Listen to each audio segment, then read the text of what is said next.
आता भावानो तुम्हाला वेगळं सांगायची काय गरज नाही. काल हळदी झाले त्या म्हणल्यावर आज लग्न फिक्स आहे. हे रामभाऊ रात्री मला एकट्याला सोडला आणि परत फिरून सकाळी माझ्यासोबतच आला. पण हे प्रकार काय मला कळला ना बरं का भाऊला भाऊलीचा. आता तुम्हाला माझ्या हातामध्ये 80 रुपये दिसा लागला असतील बरं का, पण मी 70 रुपयाचं तेल टाकणार. इकडे सौरभ शेटचा विषय हार्ड आहे बरं का. एंट्रीलाच बॅनर लावला दोघांचा. चला म्हणलं सौरभ शेटकडे जावं, तर सौरभ शेटला नटवाला इकडे भरपूर माणसं आहे बरं का. आता इकडे सौरभ शेटची एंट्री कशा बघितला, left right left right left right. आता सावऱ्या गोड्यावर बसला म्हणजे विषय संपला बरं का. आता माघार नाही काय पण म्हणा, पण सावऱ्या फुल्ल खुश दिसा लागला. आता इथनं निट्ट कुठं निघायचं माहितीये का, वारात काढायला ना आता पोरं बिरं फुल्ल धिंगाणा घालणार आहे ती. आणि सगळ्यात पहिल्यांदा नाचाला सुरुवात करणारा तरुण योद्धा म्हणजे अण्णा मामा. आणि त्यांच्यासोबत धिंगाणा घालायला म्हणलं तर मी एकटाच.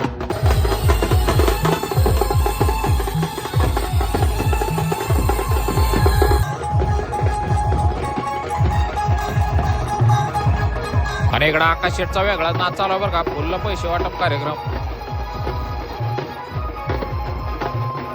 आता सगळेजण नाचा लागले ते, पण नवरदेवाला काय खाली उतरवू दे ना म्हणलं. तसलं चलत नाही. नवरदेवाला खाली उतरवायचं, नाचवायचं म्हणजे नाचवायचं. आता तुम्ही नवरदेवाचा धिंगाणा बघा नुसता.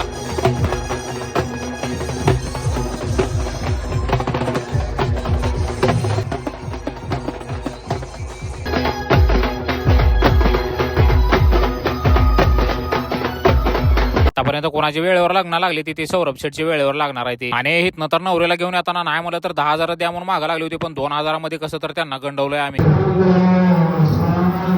आता वहिनीचा लाजणं साहजिक आहे हो, पण हे सौऱ्या कशामुळे एवढा लाजा लागला काय माहिती, कसला खोला लागलाय अजून. एकदा ज्या अक्षता पडल्या म्हणजे दुसरं काय काम राहणार आहे ते म्हणजे माळा घालायच्या एकमेकांना. माळ घालताना वहिनी आतापासून दबाव टाका लागले त्या सौऱ्यावर. ते काय पण असू द्या हो, पण इकडे सौऱ्या खुश आहे ना, मग विषय संपला. आता माळ घालायची वेळ होती ते म्हणजे सौरभ शेटची. सौरभ शेट कसला खोला लागलाय बघा तुम्ही नुसतं. कसा आहे विषय, सौरभ हसला आणि स्वर्ग दिसला म्हणजे दिसला. हे सगळं झालं बरं का, पण पोरांनी नवीनच काहीतरी विषय केलाय बघा तुम्ही नुसता.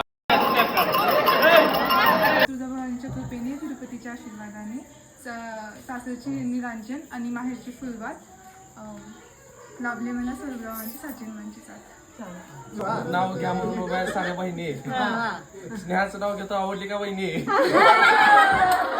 आता दोघांनी पण क्वालिटी ओखाना घेतलं बरं का, पण खरं सांगायचं दोघांपैकी खरा क्वालिटी ओखाना कुणी घेतला. आता मला पण माहिती आहे रेग्युलर पेक्षा लॉग जरा मोठा झाला, पण भावनो तुम्हाला जर लॉग आवडला का, लाईक शेअर फॉलो कमेंट तेवढं नक्की करा.